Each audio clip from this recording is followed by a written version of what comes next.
jar shattered the moment he dropped it, coins spilling across the floor like scattered teeth. Marcus fell to his knees, hands shaking, breath ragged. "No, no, please," he whispered to the empty room. But the coins didn't roll away. They waited, silver and patient, watching him with eyeless intent. The house creaked around him, shadows pooling in corners that hadn't been dark before. Marcus had lived here alone for 3 years, ever since his wife left, taking their daughter with her. "You love money more than us," she'd said. He hadn't believed her then. Now, surrounded by silence and silver, he wondered if she'd been right. He reached for a coin, fingers trembling. The metal was cold, colder than it should be, as if it had been buried underground for decades. He lifted it to the dim light. The face stamped on it wasn't familiar, a hollow-eyed figure with a crown of thorns, mouth open in a silent scream. "What is this?" Marcus breathed.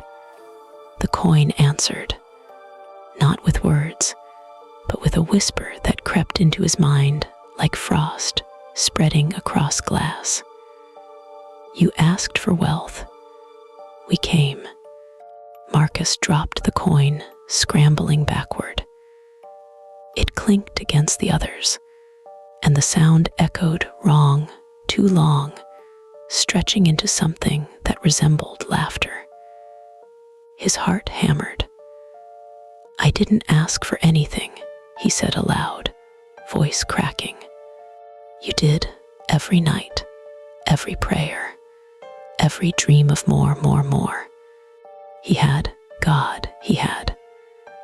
After losing his job, after the bills piled higher than hope, after his family walked away, he'd begged for wealth.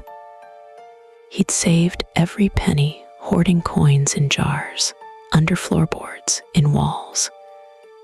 Saving had become his religion, his obsession. But saving was never enough. The money sat still, lifeless, doing nothing while his world crumbled. "I just wanted security," Marcus whispered. "Security is a lie," the voice hissed. "Money that doesn't move becomes something else, something hungry." The coins began to shift, sliding across the floor toward him, forming a circle around his knees. Marcus tried to stand, but his legs wouldn't obey. The temperature dropped. His breath fogged. The shadows in the corners grew darker, denser, taking shape, figures with hollow eyes and grasping hands, made of smoke and starvation. "What do you want from me?" he demanded, voice breaking into terror. "To teach you what you refuse to learn." The shadows moved closer. Marcus could see them clearly now, people, or what remained of people. Gaunt faces, skeletal hands, eyes empty of everything but need. They were the ones who'd saved and saved and saved, who'd locked their wealth away until it turned poisonous, until it consumed them from the inside. One shadow leaned close, breath like rotting earth. "I saved for 40 years, it whispered. "Never spent, never shared, never grew it. And when I died, my money meant nothing. It buried me instead." Another drifted forward, fingers reaching but never touching. "I hid my wealth from everyone, even my children. They found it after I was gone and fought until they destroyed each other.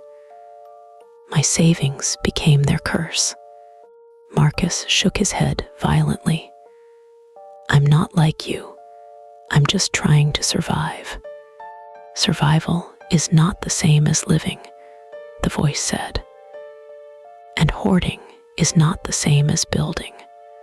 The coins around him began to glow faintly, a sickly greenish light. They trembled, vibrating against the floor, and then, horrifyingly, they began to sprout. Thin, wiry tendrils emerged from each coin, like roots seeking soil or veins seeking blood. They crawled toward Marcus, wrapping around his ankles, cold and alive. He screamed, clawing at them, but they tightened, pulling him down. "What do I do?" he shouted desperately. "Tell me what to do. Make it grow. Use it, share it, move it. Money is like water. Hold it too long in closed hands, and it rots.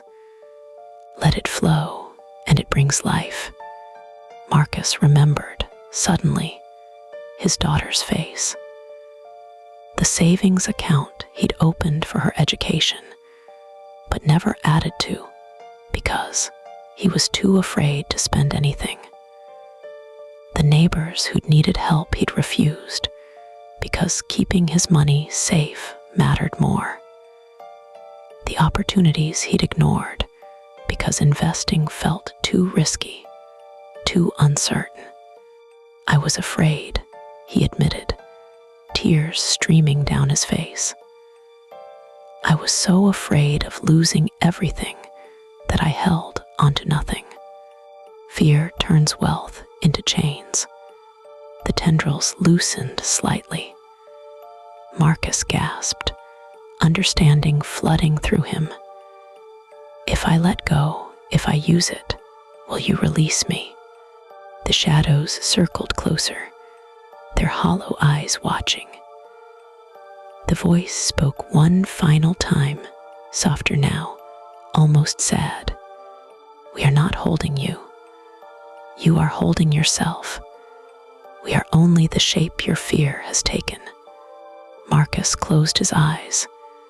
He thought of his daughter, his wife, the life he'd sacrificed for security that never came.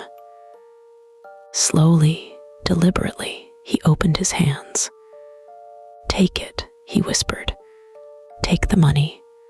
I don't want it anymore. I want to live." The tendrils released him. The coins stopped glowing. The shadows began to fade, dissolving like morning mist. The room warmed. The oppressive weight lifted. When Marcus opened his eyes, the coins were gone. The jar was whole again, sitting empty on the table. The room was silent, but it was the silence of peace, not dread. He stood slowly, legs shaking. His phone sat on the table. He picked it up and called his daughter. When she answered, he said simply, "I'm sorry. I want to help you now. I want to be part of your life." Her voice, tentative but hopeful, broke something inside him, something that needed to break. That night, Marcus didn't save. He didn't hoard. He invested in his daughter's future, in reconnection, in rebuilding. And for the first time in years, he slept without nightmares. But sometimes, in the deepest part of night, he could still hear the whisper, "Money saved is money stillborn. Money used is money alive." And he never forgot the coins that had taught him the difference.